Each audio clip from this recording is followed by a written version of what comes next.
I dealt with acid reflux and LPR, aka silent reflux, for like 8 years. Not only did I have all kinds of issues with chest pain, swallowing, a hoarse voice, constant throat clearing and phlegm buildup. During that time, my nails also got weak. I lost my hair. I was exhausted all the time and developed brutal anxiety. Jeez, it was a very rough patch of my life, and I'm confident it was all because of what was going on in my stomach. So what the heck happened to me? I'll get to that in a moment. Now, I did get better, and I even shared how I fixed myself in 2 previous videos on my channel. Those videos have been some of my most viewed content ever, and it's awesome to know I've helped so many people get their lives back. But a couple of years have gone by since making those videos, and even though the advice in them still works, I have since learned of an even more effective treatment I want to share. By the end of this video, you will have a step-by-step game plan on what I think is the most effective way for treating GERD symptoms, so hang in there with me because the key to healing long-term is understanding what is going on. Let's get you feeling good again, yeah? First, before I go any further, it's important you know that I am not a doctor. There are many reasons why you could have acid reflux symptoms, and I always recommend you work with your doctor to get relief. Look, doctors want to help. They really do. Unfortunately, though, they are very busy people and don't always have enough time needed to properly diagnose your problem. You tell them your symptoms, then they match up those symptoms with the most common ailments they've learned, and boom, that's where they start. But I know now, for me, their starting point was the wrong place to start. Over the years, I saw multiple specialists, had a barium swallow test, multiple endoscopies done, and nobody could figure out what the heck was going on or do anything for me to give me any relief. It was so frustrating.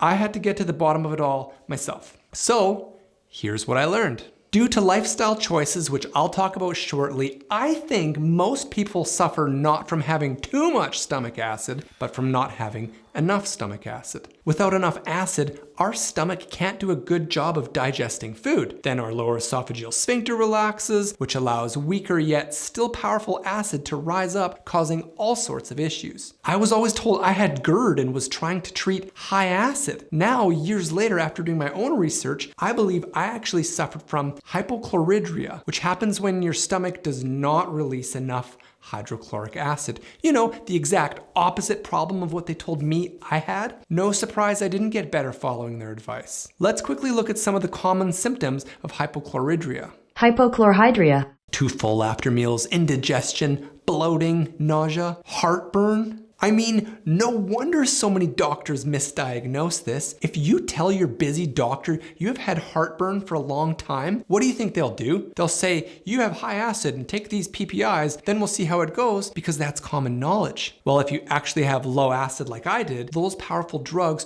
are not going to work at all. In fact, they could make things much worse and lead to things like SIBO. Check out the symptoms on Cleveland Clinic's website for hypochlorhydria. Nail brittleness, hair loss, fatigue, weakness, memory loss. Remember all of those things I said in the beginning of this video I experienced while I was dealing with my GERD? I think the advice I got from my doctors actually made my symptoms worse for years. And unfortunately for me, not one single person even suggested it could be hypochlorhydria or low acid. Good luck absorbing nutrients and minerals with low stomach acid. No wonder my fingernails and hair were garbage. It would have been nice to know about this years ago while I still had my hair.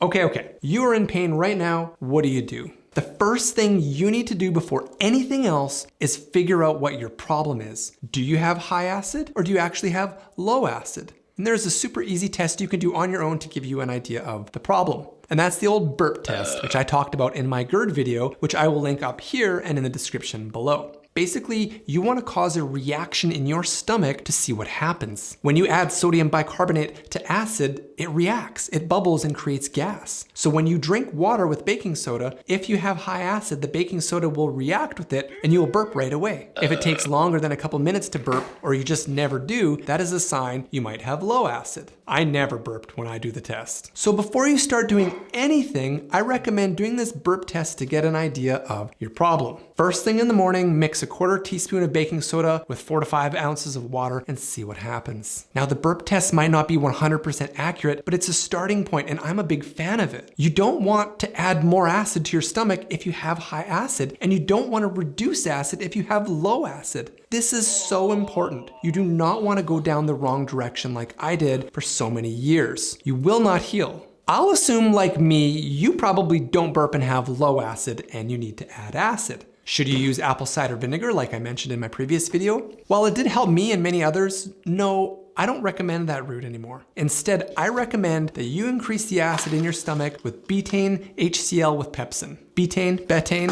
I'll share a video in the description explaining more about this. BETAINE? BETAINE. I think it's an enzyme derived from beets initially. Basically, betaine, HCl, and pepsin will optimize the pH levels of your stomach, reinforcing your gastric juices. As a result, this will support optimal digestion, mineral absorption, enzyme activation, and microbe balance. I will link the pills I use in the description below. You take 1 pill with every meal. I prefer taking mine before eating. My wife prefers mid-meal. This alone will fix the problem for most of you out there. I swear it's that much of a game changer. I have seen it suggested that you should take an additional pill with a meal and keep adding 1 more pill until it starts to feel uncomfortable in your stomach, in which case you then drink baking soda water to neutralize the acid. The ideal dosage is 1 pill short of getting to that uncomfortable stage. However, I have found 1 pill per meal is enough for most of us. Try this out for 2 weeks. If you get to the point where in a couple weeks you still have symptoms, you could then try taking more. We do need more acid in our stomach when eating higher protein meals,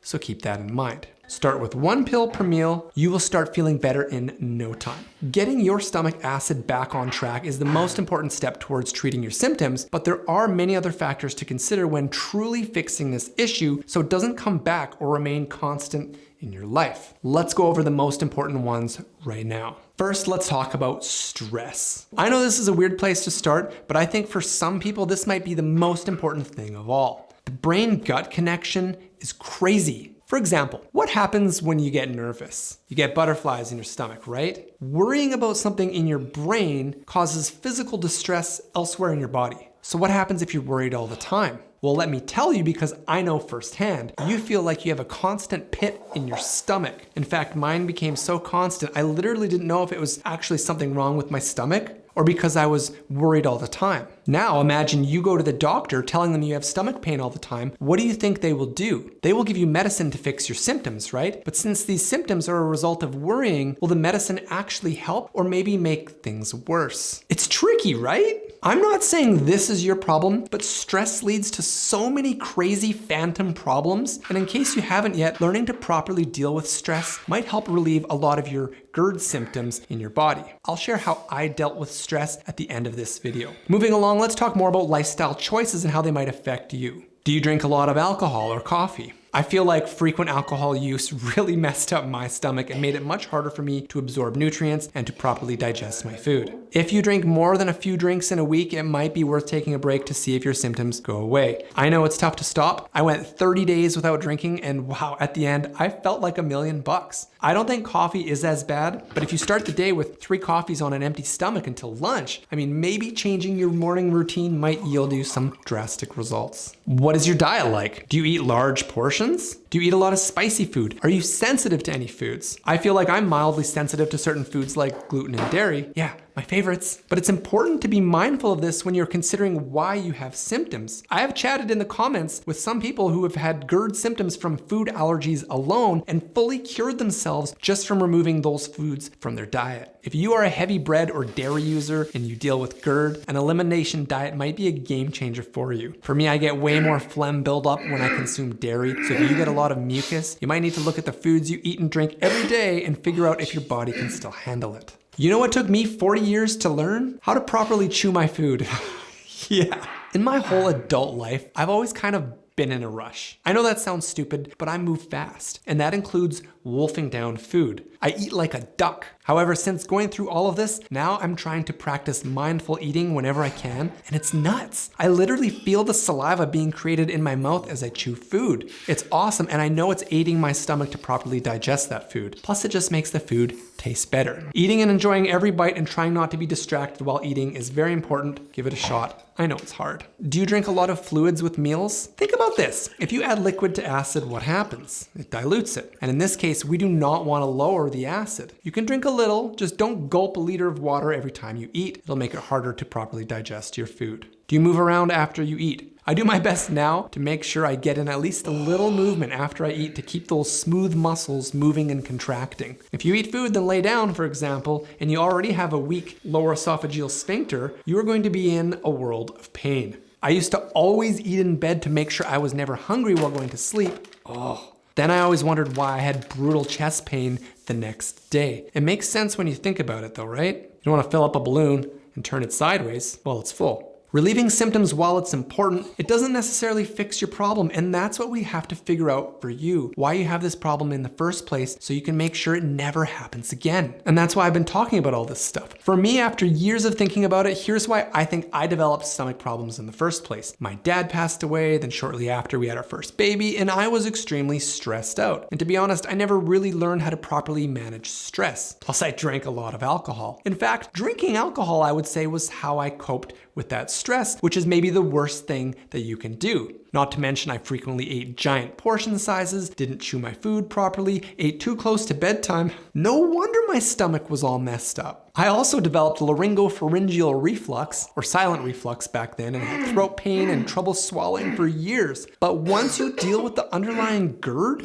this goes away on its own. Dealing with the problem will fix all the symptoms. But if you are having trouble swallowing right now and want relief while fixing the problem, I will link a video at the end of this one where I share a baking soda spray that gave me relief right away. I could not believe that it worked. Use that spray for relief while doing what I talk about in this video to fix it. All right, let's summarize everything I talked about in this video. The first thing you need to do is do the burp test. Right when you wake up, mix a 1/4 teaspoon of baking soda with about 5 ounces of water and see what happens. If you burp right away or within a minute or two, low acid is not your problem. If you don't burp after a few minutes, it's likely that you do have low acid. I recommend doing this test for at least 2 to 3 days in a row, but you should get an idea after the first time you do it. If you actually have high acid, lowering acid is quite easy. Some people really benefit from simple things such as drinking alkaline water. Some people heal just from changing their diet or drinking less alcohol. Most likely though, you will not burp and you actually have low acid, in which case I highly suggest you get yourself some BETAINE with pepsin pills and take those with meals for at least 2 weeks. Also, during that time, really look at the lifestyle choices you make and see if there's an explanation for why you developed these symptoms in the first place. The most common culprits, in my opinion, are too big of portion sizes, not chewing food well enough, eating too close to bed, and stress. If you work on all of that and still have issues, don't give up. It could be allergies or many other things which you should work with your doctor to figure out. There is an explanation for what's going on. I have a feeling though, if you follow what I talked about in this video, you might start feeling better than you maybe ever have very soon. Look,